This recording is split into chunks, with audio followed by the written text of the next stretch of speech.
I would like to introduce our first speaker, Dave Holmes. Dave is a colleague of mine. We work together. We've been working together for a number of years now. He's been at Macmillan for quite a number of years. I've lost count. He was a teacher for many years before that. When he joined Macmillan, he started with the teacher training department. And then a couple of years later, he moved to Macmillan Training Services. And he was there when, for example, the Macmillan Early Learning Path was launched. He co-authored that. And after that, I think it was in 2017, he moved to the By Me team, which is a joint venture between Macmillan and Edelvides. For bilingual publishing in primary and secondary, and he edited the Learn Together Social Science 3 book, and he also authored the FFA Basica Levels 1 and 2 English books. And since the autumn of 2019, he's back with us again in the Educational Consultants Department, developing a whole range of content, as well as giving teacher training sessions like this one this evening. And he will give a session aimed at pre-primary and primary teachers, which is called Making Videos Language Rich, which will focus on building in language-rich routines, age-appropriate skills, and social and emotional learning into our video classes. So welcome, Dave. Thanks, Louise. How are you? Are you comfortable there in the little red corner of my room? Yes, indeed. That's great. Good. Well, hello everybody. Welcome to my bunker, where we're going to be broadcasting this session live. Welcome. It's called, as Louise says, Making Videos Language Rich. Okay, videos are language rich, they're full of language, but we want to look at how we can generate even more language around the videos. Okay, so let's go straight in, and first I'm interested in hearing your opinions. Okay, this is a have your say. Okay, can everybody think of one benefit that videos have for language learning? That's videos as opposed to any other kind of medium. Okay, and we'll do that in the ideas. Okay, so I'll yes. Okay, I'll let you have your say now. Okay, each person just send one idea. Okay, so as Dave says, you've got the question, activate the window that it appears on your screen now, and the question is, what benefits do videos have for language learning? Just write short answers. One person has come up with motivation, Dave. Yeah, very, very important. Yes, very important. Let's see. And they're motivating, yes, for easy for children. Very visual. Yeah. I was going to say that as well. Yeah. There's also a lot of real language in there. It helps to focus them. You can see the surroundings of the language interaction. Native speakers, yeah. Mm-hmm. Yes. So and also makes a nice change of pace. So it provides variety in the classroom. And let's see. Repetition, yep. Someone said you can watch the video as many times as necessary, yeah. Exactly, they're engaging. You can repeat, you can stop. That's another advantage. You can stop and you can go back. Yeah. Okay, so there's lots of ideas there, and I think what I'd like to do tonight is to maybe look at how we can achieve some of these benefits through certain activities. And let's start by having a look at the stages of a typical video lesson. Okay, different teachers do this in different ways, but I would probably say there are kind of 5 key stages at least. The first one would be setting up the actual video stage of the lesson, okay, with a routine. Then after we've done that, we might want to what we call bridge the gap, by which I mean kind of scaffolding language, bringing the pupils a little bit closer so that they understand it better when they watch it, setting up the actual activity. Then after that, we need to give them a task. We need to give them a reason to watch the video, something while they watch. Okay, Then we might want to play a part of the video again, and with some kind of special focus. It might be focusing on part of the language, might be skills, okay? And then finally, we want to take some of that language and then practice it in a different context, yeah, away from the screen, and extend it, okay? So if those are the 5 stages, let's look in a little bit more detail about what we might do. Okay, setting up the actual video stage of the lesson, the actual video lesson, okay, with a language-rich routine. I mean, as we all know, routines are key. Routines help children think for themselves. Routines help children feel secure. They know what's happening. And our routines can be, we should try and make them as language-rich as possible in all contexts. Okay, so here's an example with a typical kind of piece of, functional language, authentic language. Let's watch a video. That's what we'd say. Turn it into a song. I'm sure you're all familiar with the tune, Here We Go Round the Mulberry Bush. You may have heard it. It goes like this. Let's watch a video, a video, a video. Let's watch a video. 1, 2, 3. Okay, sorry about the singing, but you get the idea. Something else we might do, another kind of routine, is a stimulus response. So the teacher goes, yummy, yummy, and the kids go, yucky, yucky. Okay, this is simply some language that we've taken from the song in the unit. Okay, similarly with this one, okay, it's another song from the unit, peas porridge on a plate, and the kids go hot and cold. So basically, we're bringing the language to life, yeah? We're taking it from the song and we're transposing it to another context, bringing it to life a little bit, yeah? Making them more and more familiar with it. Okay, so that's the kind of thing we can do with this stage, making it language rich, the routine. Okay, then we might set up an activity, okay? We're ready to actually do the video activity, but we need to bridge the gap. We need to scaffold it, really. So, very typical way of doing this is with flashcards. You know, the old magic eye activity where you get a flashcard, you gradually reveal it until they can see what it is and they shout out, apple. So there we're actually working at word level there. They've seen that it's an apple. Okay, then we can take the flashcard and put it on the wall. Okay, do the same with the other ones. Then the next stage would be to input some of the language they're going to hear in the video at sentence level. Do you like ice cream?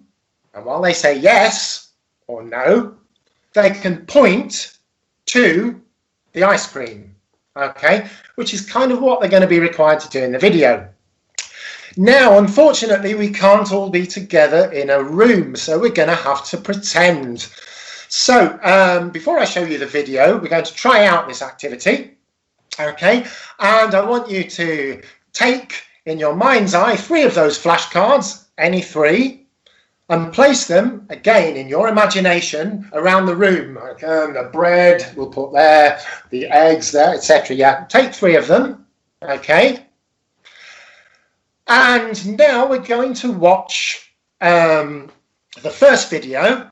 Okay, we're going to watch it, and the flashcards that you've chosen, okay, imagine you're in the classroom, imagine they're on the wall. When you hear, not just see, you have to hear these words being mentioned, you have to point to those flashcards, okay? Right, let's watch the video.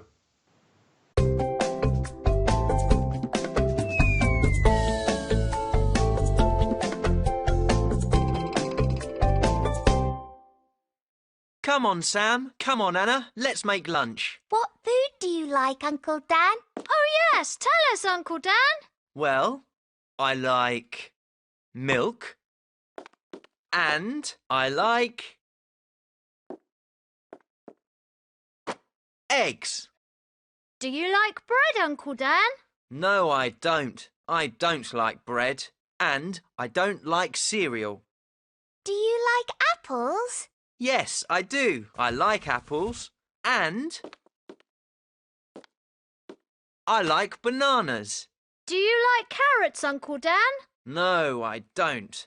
I don't like carrots, but I like ice cream. It's a treat. How about you? Do you like ice cream? Yes, I do. Me too. It's yummy.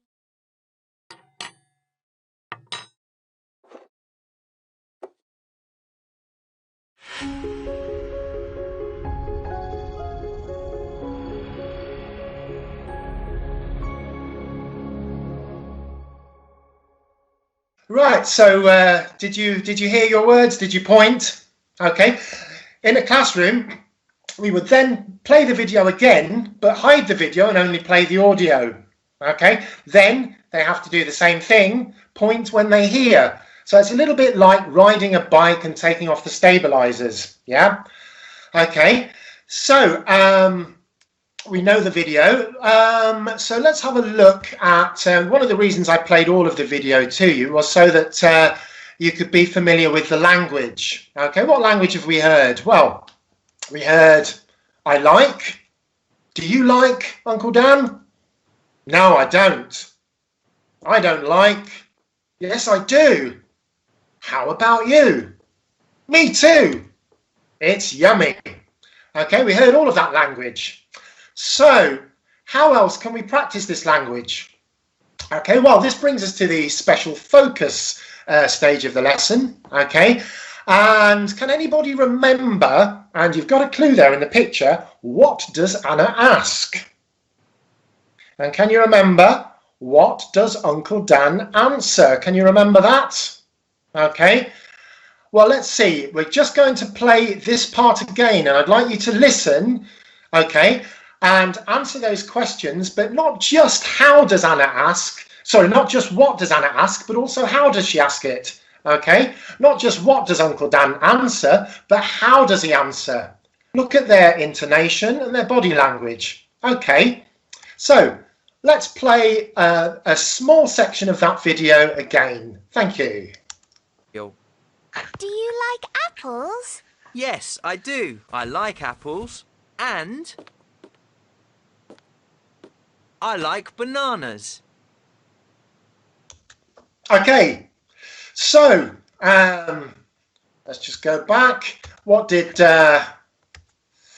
Anna ask? She says, do you like apples? And what does Uncle Dan answer? Yes, I do. I like apples and I like bananas. So what we can do is we can get our pupils to imitate not just what they say, but the way they say it. Or if they're a little bit self-conscious, maybe we could do this with the class puppet. So we've got Mimi. Hang on a minute. Where's Mimi? Where's Mimi? Here's Mimi. Mimi? Oh, there's Mimi. Of course. She's at home self-isolating, isn't she? Yes. Hi there, Mimi. How are you? Can't hear what she's saying. She's got a mask on. But are all your family self-isolating as well, Mimi? Yeah, looks like they are. Although I'm not sure that the two birds in the orange carriage are practicing social distancing. But anyway, okay, you can use the class puppet as an alternative to mimicking it yourself, okay? And the idea here is that communication's made up of more than just the language. The language is just a part of it. It's made up of language, intonation, and body language. And the important thing is that pupils are recognizing those things, and the video provides a model to be able to show how these things all fit together, okay? Then we might extend it, we might act out. Okay, at this age, it's probably quite difficult to get pupils to remember large chunks of language, so we can act out in another way, still practicing the same language. For example, ask Mimi. Imagine Mimi has a flashcard. Let's say it's milk. Okay, so one pupil asks Mimi, do you like bread? Mimi's got milk, so no, Mimi doesn't like bread. Mimi only likes milk. No, I don't. We keep asking until somebody guesses, do you like milk? Yes, I do. Okay. Alternatively, we can play the secret flashcard game, which is each group, instead of Mimi, has a secret flashcard. Okay, Group A asks Group B, do you like ice cream? Group B looks, no, I don't. Then Group A has a chance to ask another group, bringing in one of the other pieces of language. How about you? No, I don't, or we don't. Okay, and then it's the turn of the next group until the flashcards are guessed.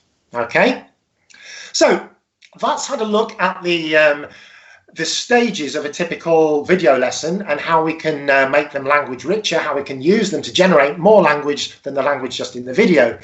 Now, I'd like to present a few more ideas that we can use at different stages. Okay, if we've got time, there will be 10. If we don't have time, then you'll have the handout and you can read about the ones we don't have time to do. No problem. First one, language bingo, and we're going to play it. Okay, here we've got some of the lexis that appears in the video. We've got 5 vocabulary items there in black, and we've got 4 language chunks, phrases that appear in red.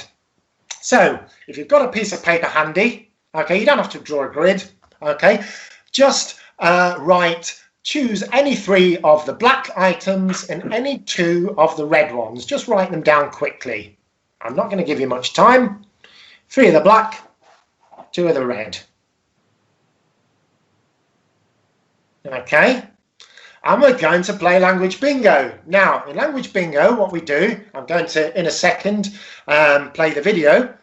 And when you hear, it's not just enough to see, you have to hear it. Okay, when you hear any of your chosen words or phrases, cross them off.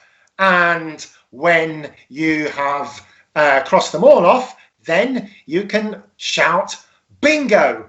Okay, are we ready? Let's play the video and let's play bingo.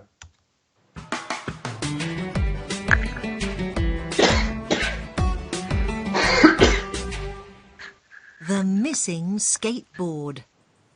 Sue and Jay are playing with their toys. This computer game is boring. Let's play with our skateboards. Yes, great idea. Come on. Skateboard.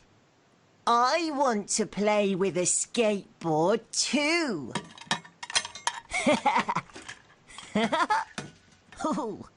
I've got my skateboard, Jay. I'm ready. Oh no! I can't find my skateboard. Where's my skateboard? Is it in the cupboard? No, it isn't. The bike is in the cupboard, and the scooter is in the cupboard, but no skateboard. Oh dear. Is it on the shelf? No, it isn't. The car is on the shelf, and the doll is on the shelf, but no skateboard. Oh dear. Is it under the table? No, it Bingo. isn't.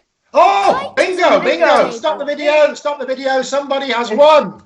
And it's Louise. Well done, Louise. You got bingo. Well done. Thank you. You win a trip to, well, we can't go out, can we? You win a trip to your terrace. There you go. Oh, thank you very much. Well done. Yes. Excellent. Looking Okay, so forward that's to one that. activity. The next one's called screen test, where it's an old activity. You've probably used it lots of times. The idea is you take a screenshot of a scene that has quite a lot of information in it. Okay, we're going to do this as a poll activity in a second. Okay, you're not 7 years old, so I'm not going to give you very long to look at it. You're all very clever teachers, so I'm just going to go. I'm going to count down from 5, and you have to remember as much as possible about the picture. 5, 4, 3, 2, 1. That's it. Okay, now we're going to have a poll, before the poll, just shout out to anybody who happens to be in your house. What objects are there in the picture? Don't poll it, don't write anything. Okay, just shout out some of the things, right? Okay, I'm sure you've done that now. Now it's the poll. Okay, what we want you to do in the poll. Okay, so can you activate your poll? Go to your poll and I will give you some options. Okay, now, where's the kite? Get ready. In your poll, write A if you think it is on the table. B if you think it is under the table. And C if you think it is under the chair. What do you think? A, B or C? Okay, so just click the correct option, A, B or C. No writing, no sentences. Oh, They're almost unanimous. Oh, I know. The chair's growing a little bit. Wait a minute, Dave. Oh, Give I them a think second or it's two. exciting. This is exciting, isn't it? Do you think they're finished? Almost. We'll give them 5, 4, 3, 2, 1. Yes. Okay, so 87% say it's under the table. 11, it's under the chair. And 3, it's on the table. Let's see, what is the answer? It is under the table. It Well is. done. Well done, Lee, 87. Very good. Next question. Okay, where's the scooter? Is it A, under the chair, B, in the garden, or C, in the cupboard? Do the same again. Okay, so the numbers are, this is more even. This is taxing, yeah. Yeah, it's up and down, it's up and down. People are undecided. Okay. Right, it seems I'm going to go 5, 4, 3, 2, and 1. Okay, 75%. Let's see, which one is it? It's C, in the cupboard. Well done, all the people who put in the cupboard. Okay, let's move on. Now, this activity is called I've Got a Feeling. And it's an activity that we can do to help promote social and emotional learning in the class, because one skill that's very important for children to learn is to recognise how people are feeling. To recognise this, again, from not just from what they say, how they say it, their intonation, their body language, to recognise how others are feeling. So how did Jay and Sue feel? They're the boy and the girl in the video that you saw, okay? If we were in a class, I would probably play that part again, but I'll just read it out for now, okay? I'll read it out in the way that Jay and Sue did. Okay, Sue said, "I've got my skateboard, Jay, I'm ready." And Jay said, "Oh no, I can't find my skateboard. Where's my skateboard?" So how do they feel? Well, we could probably say that Sue feels, how does she feel? Happy, no? And a simple emotion, he probably feels lots of other things as well, but let's say he feels sad, okay? What we can do, sorry, do you mind, my mobile's ringing, do you mind if I take this call? I don't like doing this in the middle of a session normally, but I think it could be important. Hang on a minute, just a minute. Yeah, hello? Oh, hello, it's Tiger. It's Tiger. Oh, great. How are you, Tiger? How's he doing? Let's see. How are you, Tiger? Oh, there he is. Yeah, I'm glad you've taken your mask off because I couldn't hear what you're saying. Yeah.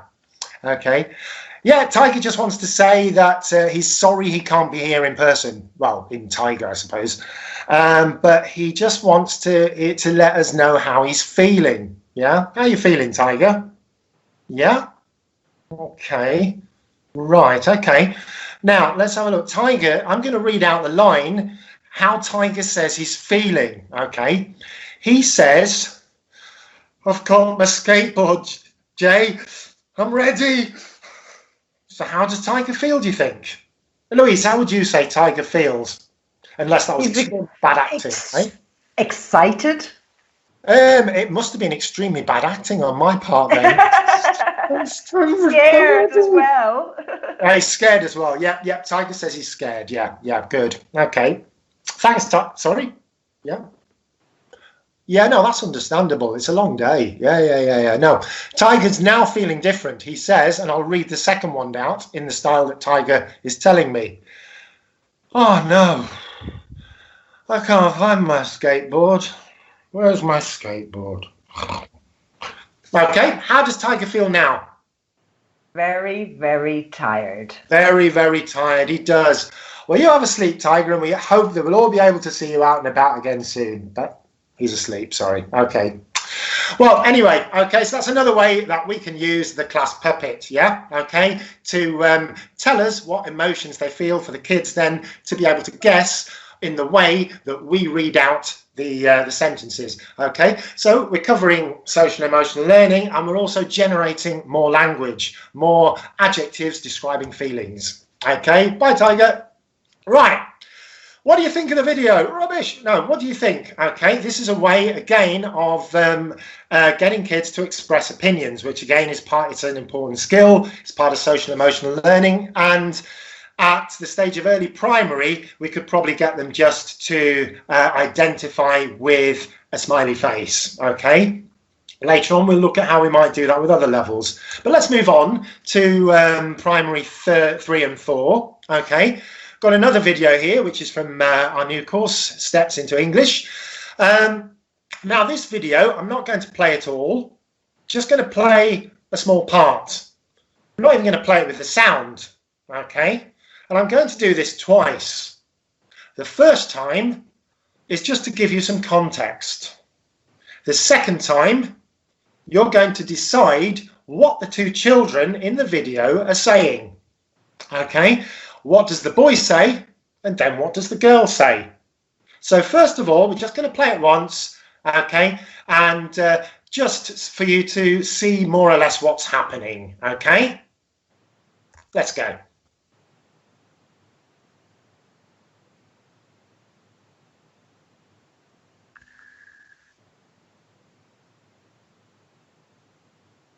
Okay, so you get an idea. Let's play it again, okay, and think about what does the boy say? What does the girl say? What do you think from the visual clues? Let's see it again.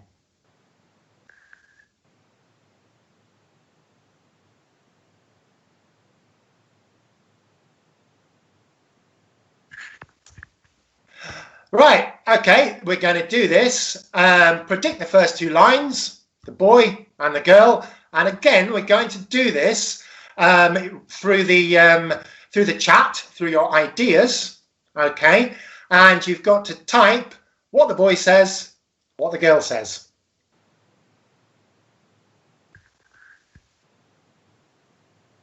Okay, so the question is, the have you say is predict the first two lines. Exactly. That's what it says in the ideas. Okay, so we'll give you a couple of seconds to do that. And I'll try and not say what I think, 'cause I've actually seen it before, so that wouldn't be fair. I bet you're dying to say it though, aren't you? I know it always happens when you know something, you just want to shout it out. We're just like children, aren't we? Really? Yeah. But I'll tell you what, if no one answers, then you can. But let's give them a chance to answer. Oh, they're answering. Anna, thank you. Anna, let me go down. They're coming in fast and furious, Dave. Oh, they are, aren't they? Where is the lion? Over there. Proud. Look at those animals. It's amazing. Yeah. Look at that. Oh, look, I can see a lion. Where's the elephant? Okay. Louise, do you think it matters if they get it wrong? No. No, because we're generating loads of language. Absolutely. I can't keep up with it. Dave, Loads of language, exactly. I can't keep up with it. So no, it's too many. Too many. Fantastic. Thank you. Thanks so much for your answers. The actual answers are: where's the elephant? It's over there. I think your answers were a lot more imaginative than that, don't you, Louise? Yes, yeah. Absolutely. Okay, yeah. So that's an example of an activity that we can get them to kind of predict. Here's another one.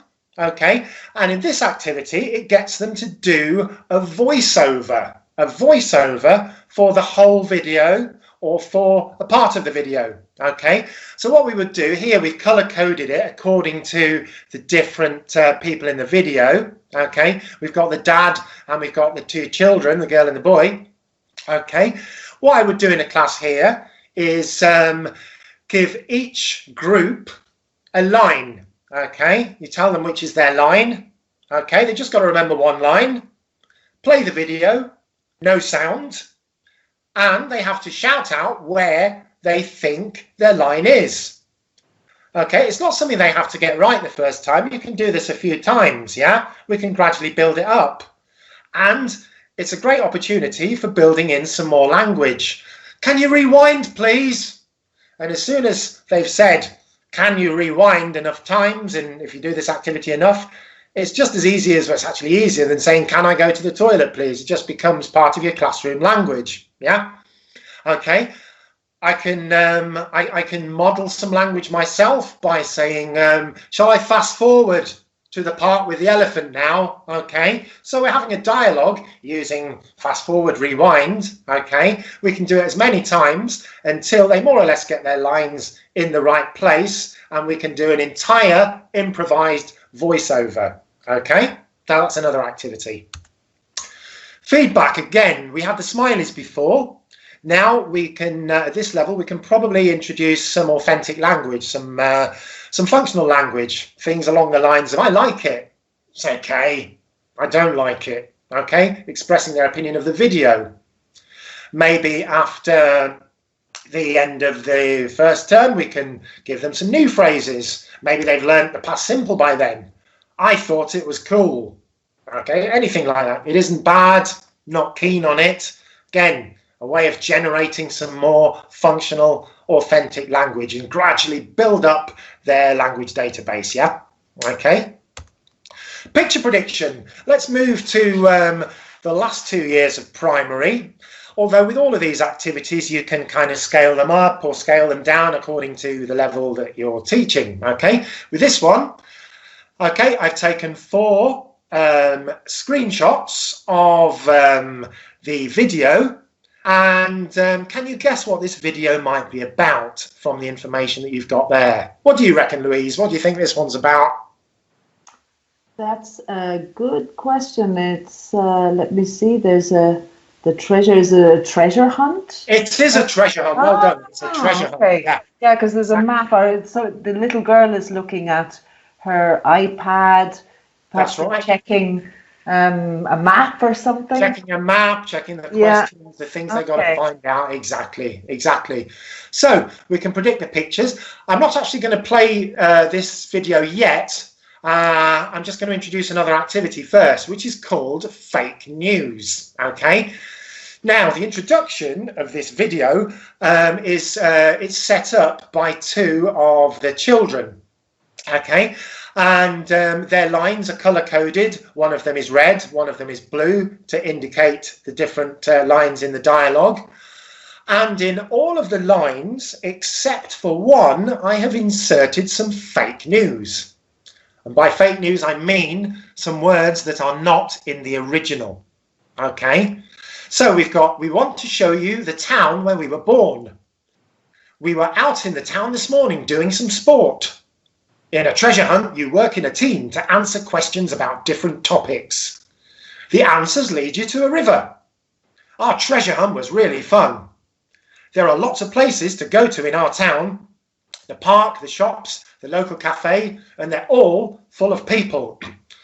Okay, so in the class, you would have these in front of you, one way or another, yeah? Okay, you're not going to be able to see them at the same time as we show you this part of the video. So maybe just choose one of the sentences, okay? Remember, one is correct, but choose one of the ones you think where there's some false information. Write it down. Underline the words you think are false. And if you're really clever, then you can try and guess what the words, the real words should be. Okay, let's have a look at the video. Let's just play this introduction and see if you are correct with the false words. Okay.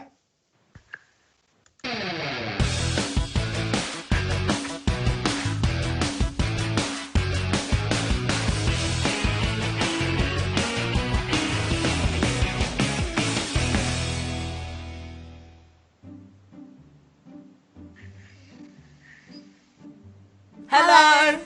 Welcome back to the Heroes Connect vlog. Today, we want to show you the town where we live. We were out in our town this morning doing a treasure hunt.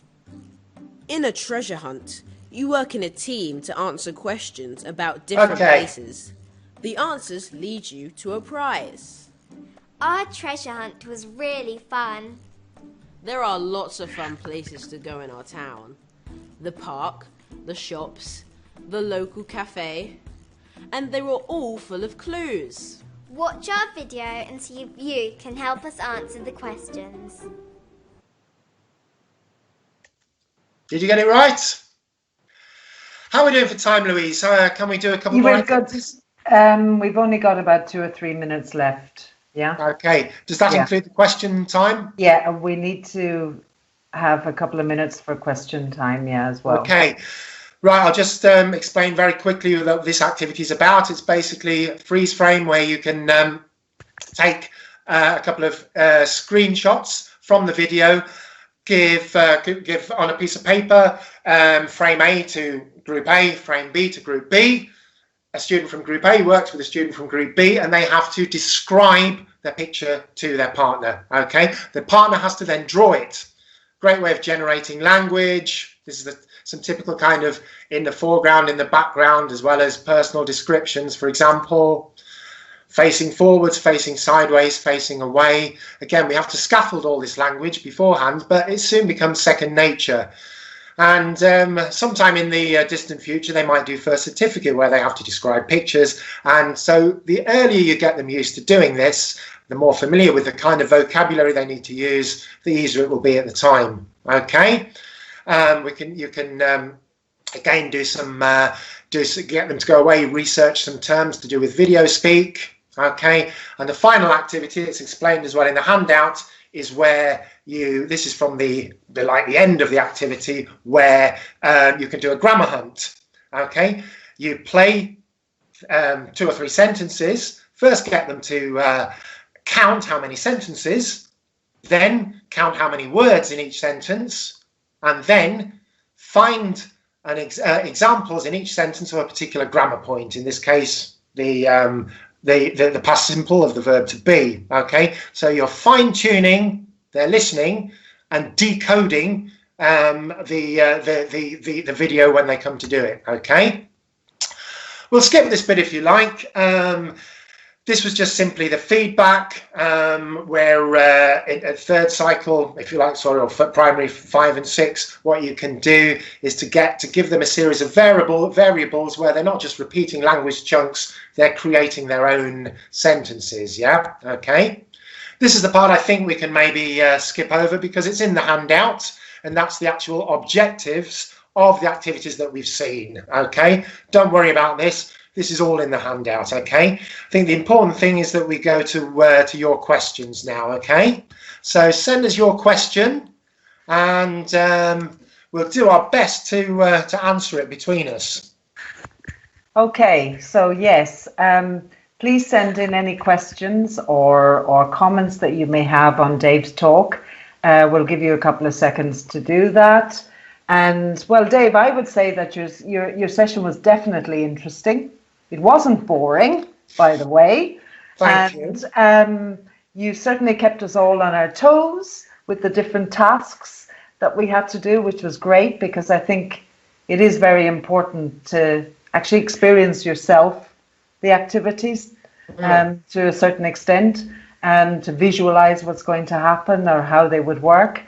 And they were all pretty, I think, easy. They seem like very easy to set up and manage activities. So thank you for that. Let's see if anybody has any questions coming in from the question. Send your question. So one person is saying, "Oh, thank you very much. Great talk. Well done. Everything was very clear. Thank you. How do you set up the pose? Is it an app?" This is part of the webcasting system that we're using, the platform. So it's particular to this platform. other platforms have other facilities. But it's probably worth mentioning that if they're teaching, particularly at the moment from home, yes, certain platforms, I think, Zoom, yes, things, they often have polls as well that you can actually. I'm not 100% sure if Zoom has polls, but they do have breakout rooms. They do have other facilities, and there are a lot of tutorials online. For example, Russell Stannard has some great. If you just type in Russell Stannard into your browser, you'll find video tutorials that he gives, which are free, and there are several at the moment on using online tools, on using platforms such as Zoom, Google Hangouts, and all of those. So do have a look at those. Thanks a lot. Basically, people are saying thank you very much for all of this. So Dave. Well, I'd like to say my own thank you. I just want to say what a great job. I just want to applaud all the teachers out there. Thank them for keeping education going while we're in these difficult circumstances and for doing a fantastic job. And I'd just like to applaud you. Thank you very much. Okay. Thanks for everything you do. Great job. Great. Thank you, Dave. See you soon. See you. Thanks a lot. Bye-bye.